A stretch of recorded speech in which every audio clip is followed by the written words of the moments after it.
first, I would like everyone to put their arms in front of them like they're zombies. Spread your fingers as wide as possible, and then close your hands into fists. Then open them up again, then close them into fists. Open them up one more time, close them into fists. Good, take a deep breath if you feel like your deltoids are starting to feel this. If you feel like your forearms are starting to notice that they're actually doing something other than masturbating for today. So far, I don't know, not right now. We can all see your hands. And just know that by doing this for the next 6 minutes or so, you're probably not going to die. So let's just see who can survive doing this for the next 6 minutes.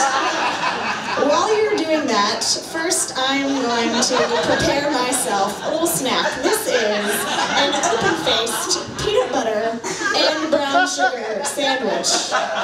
Now, this is one of the 2 things I used to relatively regularly eat for lunch while I was living with my grandparents. Back to that in a moment, but first to the frigid cold of northern Sweden. There's a town called Överkalix.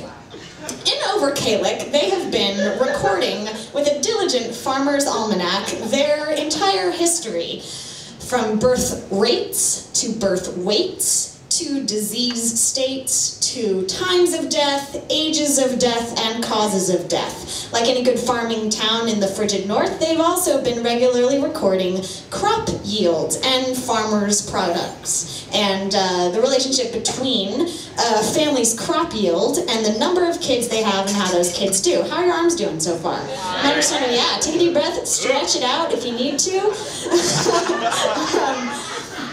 So there was a researcher in this town called Överkalix that started to look at the correlation between the boys who went through puberty when there were times of famine and the boys who went through puberty when there were times of feast, when there were ample crop yields. And what he found was that those boys who during the time they were 9 to around 12, if they went through kind of the winter in Game of Thrones, the sort of 3 to 5 year long famine period, they actually fared better in the long run. They died later, they lived stronger, they had less instances of heart disease and diabetes, and somehow their genes actually adapted to a lean time.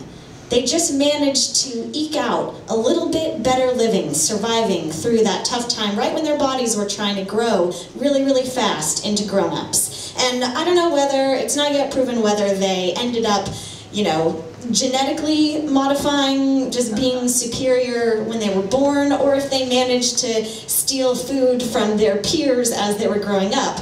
But not only did they live longer, their kids lived longer, had less disease, grew up to be stronger, and their children's children grew up to be stronger, live longer, have less heart disease, have less diabetes. If you're feeling tired, stretch it out, shake them out, try it again. Take a deep breath. Remember, it's not going to kill you for another 4 minutes. Now, maybe, you know, to me, that seems like a really great case for famine.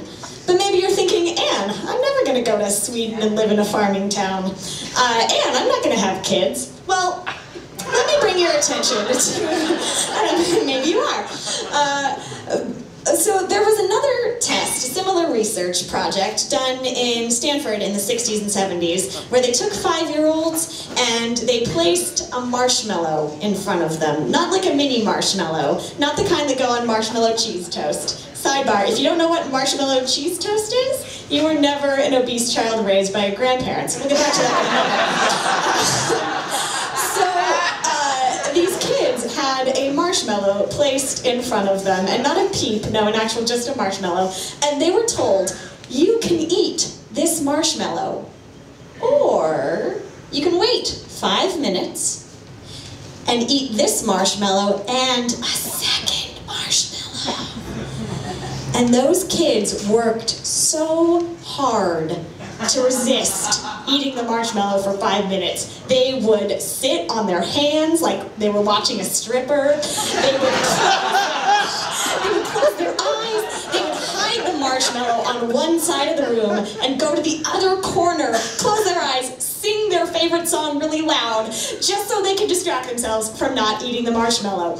And those kids who survived the 5 minutes of difficulty, those kids who were able to manage depriving themselves just that even little bit of suffering, they fared better over the course of their lives. They got better grades, they got more stable jobs, they had more regular orgasms, and in the end, they grew up to be more successful people than the kids who just chomped on the marshmallow. If you're getting really sore from this, just stretch it out again, you know, give your deltoids a break.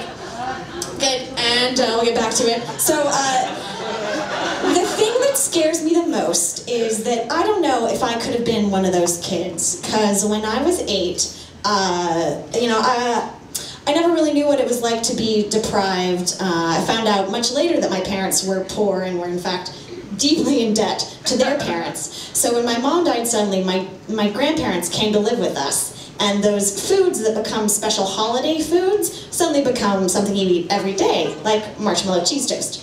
And then I went into fat camp when I was 11. And, you know, when you get into fat camp, the thing you find out is that at the end of that summer, it doesn't matter if you were the fastest kid at fat camp, you were still at fat camp. But what it made me learn when I was learning how to run and become athletic and feel what it's like to actually get hungry and actually conquer the difference between what food you need and what food you don't, what hunger actually feels like, it's through our lean times that we learn our strength.